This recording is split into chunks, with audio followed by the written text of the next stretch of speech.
Live अचानक से cut गया है। दोबारा से मैं आप लोगों के बीच में आना चाह रही हूँ। जल्दी जल्दी आप सब लोग जुड़ जाइए।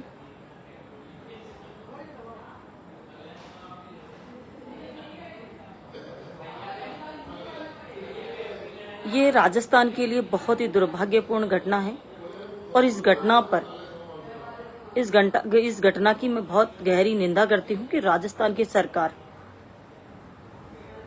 प्रशासन और सरकार दोनों इस घटना के दोषी हैं और नाकाम रहे अपने कार्य के अंदर। क्योंकि सबसे मेन पॉइंट ये है कि घटना शुरू कहाँ से हुई, थप्पड़ मारने की नौबत क्यों आई, क्यों वो लोग इतने दिन से अपनी समस्या का समाधान के लिए धरने पर बैठे हुए थे। उन लोगों के लिए यही महत्वपूर्ण।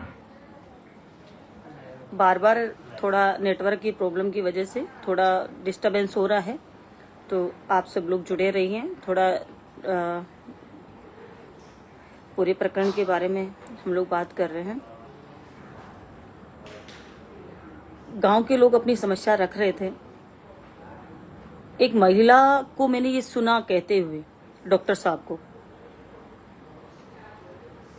कि हम लोगों ने हमारी मांग की, हमारे लिए खुद की समस्याओं के लिए धरना दे रहे थे और वो कोई भी कराता, उससे मतलब नहीं था। भाजपा का प्रत्याशी चले जाता, भाजपा के प्रत्याशी सरकार है उनकी, उनको सॉर्ट आउट करना चाहिए था। उस गांव के अंदर समझाइश करनी चाहिए थी। कलेक्टर मैडम को वहां बुला रहे थे तो क्यों नहीं जा रही थी कलेक्टर मैडम? भाजपा का प्रत्याशी वहां चला जाता, क्योंकि सरकार है, सरकार के अंदर सब काम हो सकते हैं। वो क्यों नहीं वहां पे पहुंचे, क्यों नहीं समस्या का समाधान हुआ, और यहां तक क्यों इतना उपद्रव वहां पर हुआ? आज मैं दुख व्यक्त कर रही हूं उन लोगों के लिए जिनके घर जला दिए गए। एक महिला सुबह कह रही थी कि हमको घरों से निकालकर खाना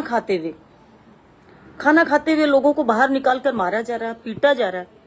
पुलिस के द्वारा उनकी मोटरसाइकिल जलाई जा रही है, पुलिस के द्वारा उनके साधन जो भी खड़े थे वहां पे घर के अंदर उनको जलाया गया है।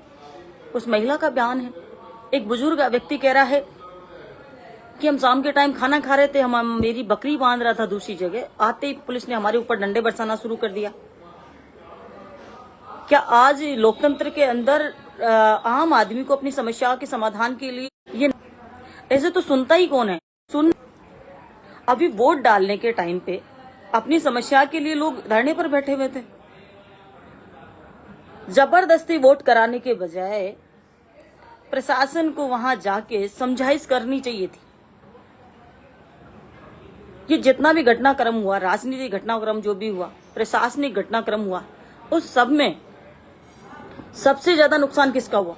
उस गरीब जनता का, जिनका कोई दोष ही नहीं है।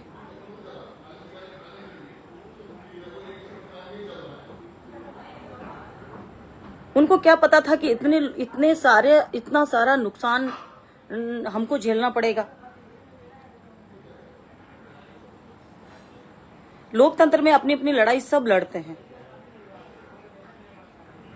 हम उस बात पर नहीं जा रहे। कांग्रेस का भी कैंडिडेट वहां है, भाजपा का भी है, निर्दलीय भी वहां है, लेकिन जो गांव की जनता जो मांग करती है, हर जगह करती है। हम जब चुनाव लड़े, हमारे गांव में भी किया, हम वहां खुद गए, हमारे लोगों को भेजा, प्रशासन को बोला कि समझाइश कर दीजिए, आगे आने वाले समय में हम ये काम करा देंगे। क्या ये इतना सा कहना उनके लिए जरूरी नहीं था? और जिस तरीके से तानाशाही की है, जिस तरीके से लोगों को मारा गया है, आम आदमी को मारा गया है, आप उस पर, जब आप सरकार, भाजपा की सरकार और प्रशासन उस पर जोर दे रहा है कि 2-5 वोट हमारे डल जाए और उससे हमारा ये विरोध नहीं दिख पाए, क्या जनता के सारे अधिकार आप लोगों ने छीन लिए? कोई अधिकार नहीं है। ये मणिपुर बनता हुआ दिखाई दे रहा है राजस्थान।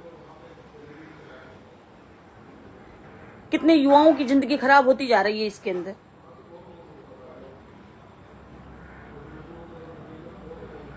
माना कि किसी नेता के पक्ष में युवा है, लेकिन ऐसा कुछ नहीं होता। समझाइश करने पर सब समझ सकते हैं, लेकिन आप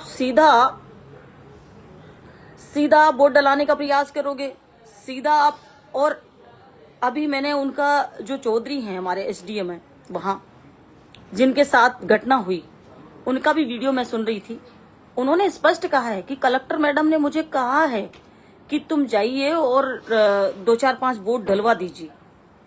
उन्होंने स्पष्ट किया है इस बात को। तो ऐसा क्यों?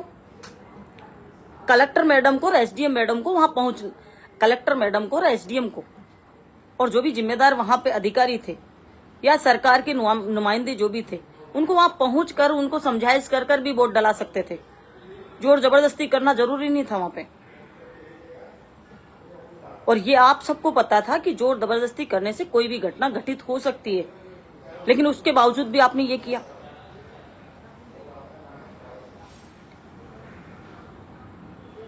निर्दोष लोगों पर गोलियां चलाई गई, रात के समय, अंधेरे के समय वहां पर हमला किया गया। क्यों, क्या हो गया था? अगर नरेश मीणा को गिरफ्तार करना था तो दिन में क्यों नहीं किया आपने? उसी समय करना चाहिए था ना। नरेश मीणा को गिरफ्तार क्यों नहीं किया? क्योंकि आपको गलत तरीके से इस मुद्दे को ज्यादा भड़काना था। जब भी बड़ी घटनाएं होती प्रदेशों के अंदर, जब इसी तरीके से मिसमैनेजमेंट प्रशासन का और सरकार का, सबसे महत्वपूर्ण सरकार और प्रशासन का मिसमैनेजमेंट की वजह से ये घटनाएं घटित होती है। इंसान होता है, समझाने पर सब समझ जाते हैं, अपने मुद्दों पर, अपने अधिकारों पर सब लड़ते हैं।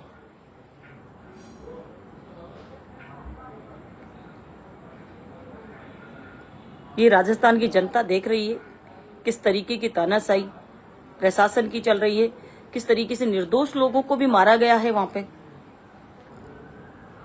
ठीक है, वो जो कुछ कर रहे थे, अगर किसी ने थप्पड़ मारा है तो दिन में आपको अरेस्ट करना चाहिए था, तुरंत ही अरेस्ट करना चाहिए था। क्यों उससे बात कर रहे थे? गले में हाथ कोऑपरेट कर रहा था। दिन के अंदर ही जो करना था वो कर लेते उसी समय। रात के अंधेरे में करने का कोई मतलब नहीं होता। उससे दोषी और निर्दोष का कोई पता नहीं चलता।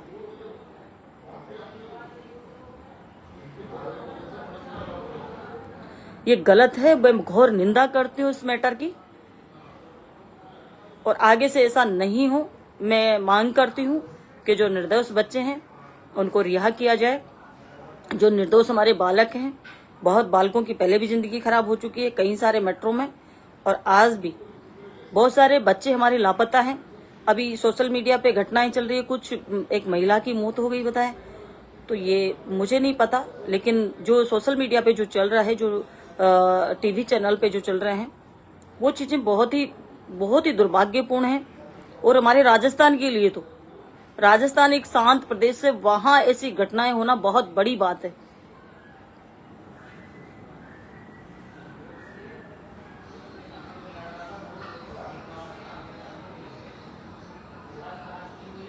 सरकार के मंत्री, सरकार के मुख्यमंत्री कभी कुछ बोलते हैं, कभी कुछ बोलते हैं। उनको खुद को ये पता नहीं कि हम लोग क्या हैं, किस पद पर हैं, क्या कर रहे हैं, राजस्थान की जनता के साथ क्या कर रहे हैं, राजस्थान की जनता हमसे क्या मांग कर रही है। किसी को कोई पता नहीं है कि पावर है, पावर से लोगों की गाड़ियां जलाओ, लोगों के घर जलाओ, लोगों के ऊपर गोलीबारी करो, पर लोगों की समस्याओं को नहीं सुनना है।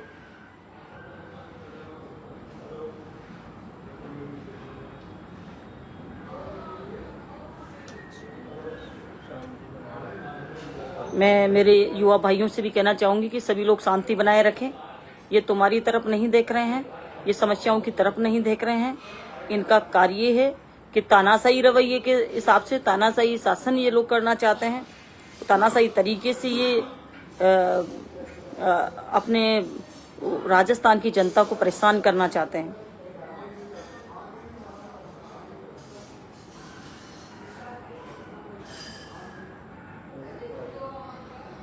अब सारी चीज क्लियर हो गई है। जैसा अभी मैंने सुना, एसडीएम का बयान सुनने के बाद मैंने लाइव आने का निर्णय लिया है कि एसडीएम को कहा गया जोर जबरदस्ती से 3-4 वोट डलवा दो आप। ये बहुत ही गलत है, समझाइश करनी चाहिए थी आके। उनकी बात क्या है उनकी सुननी चाहिए थी। ये तुम्हारी जिम्मेदारी है, तुम्हारा दायित्व है, प्रशासन का दायित्व है, कलेक्टर महोदय का दायित्व था ये। लेकिन ये नहीं करके आदेश करके और किसी अधिकारी को वहां भेजकर जोर जबरदस्ती करना बहुत ही गलत है। और जिनसे वोट डलवाए वो भी आप लोगों की निंदा कर रहे हैं, वो भी ये कह रहे हैं कि हमसे जबरदस्ती करके डलवा रहे हैं। जो जो इस प्रकरण में दोषी है उन सबके ऊपर कार्रवाई होनी चाहिए, चाहे फिर सरकार के प्रशासनिक अधिकारी हो, चाहे सरकार के लोग हों, चाहे फिर कोई अन्य।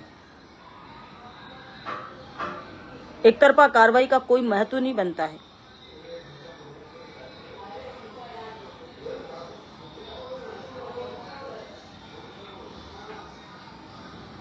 सभी के साथ न्याय होना चाहिए और सभी लोग शांति बनाए रखें, अपना ध्यान रखें। मैं इतनी अपील करती हूँ आप सबसे।